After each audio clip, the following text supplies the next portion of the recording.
స్కూళ్ళ దగ్గర, కాలేజీల దగ్గర, హాస్పిటళ్ళ దగ్గర, పోలీస్ స్టేషన్ దగ్గర ఇట్లాగా బస్ స్టాండ్‌ల దగ్గర ఇట్లాంటి చోట్ల వీధి కుక్కలు కనబడడానికి వీల్లేదు.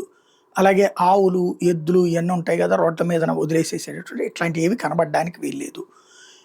ఇవన్నిటికిని కూడా ఓ షెల్టర్‌లో పెట్టండి. వాటికి తగినటువంటి ఏర్పాట్లు చేయండి. అట్లాగే కనిపించే ప్రతి కుక్కని తీసుకెళ్ళి ఫ్యామిలీ ప్లానింగ్ చేయండి. ఆడైనా, మగైనా సరే. మళ్ళీ ఎక్కడి నుంచి తీసుకొచ్చారో అక్కడ అసలు వదిలిపెట్టబాకండి. వాటికి సెపరేట్ ఏరియాలో ప్రిపేర్ చేయండి. ఇది నిన్న సుప్రీంకోర్టు ఇచ్చిన తీర్పు. ఇది సాధ్యమా? అంటే సాధ్యమే. అసాధ్యమేమి కాదు. కాకపోతే దీనికి నిధులు కావాలి. సేమ్ టైం బాధ్యతాయుతత్వం కావాలి. పబ్లిక్ సహకారము కావాలి. ఇంట్లో పెంచుకునే కుక్కల్ని పెంచుకునేటటువంటోళ్ళు కూడా వీధి కుక్కల్ని వ్యతిరేకిస్తారు.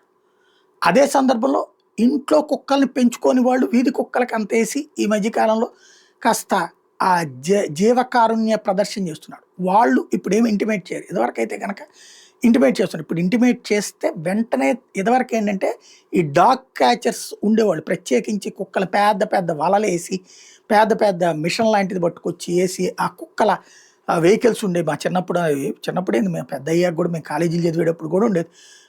ఆ వెహికల్ వచ్చిందంటే కుక్కలన్నీ పరుగులు పెట్టి పారిపోయి ఇళ్లల్లో తెలియకుండా ఇళ్లలోకి వచ్చి బకెట్ల పక్కన అక్కడ దాక్కుని అరవద్దని చెప్పేసి ఓ రకంగా నోటితో చెప్పలేక అవి ఎంత భయంగా దాక్కున్నాయి అనమాట.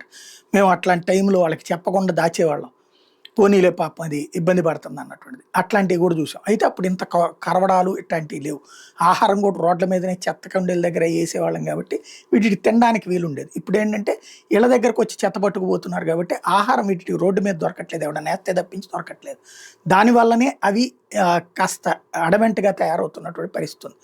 ఇప్పుడు ఆ వీధి కుక్కలకు సంబంధించి చెయ్యాలా అంటే చిత్తశుద్ధి ఉండాలి. అది చేయగలిగితే బాగానే ఉంటుంది.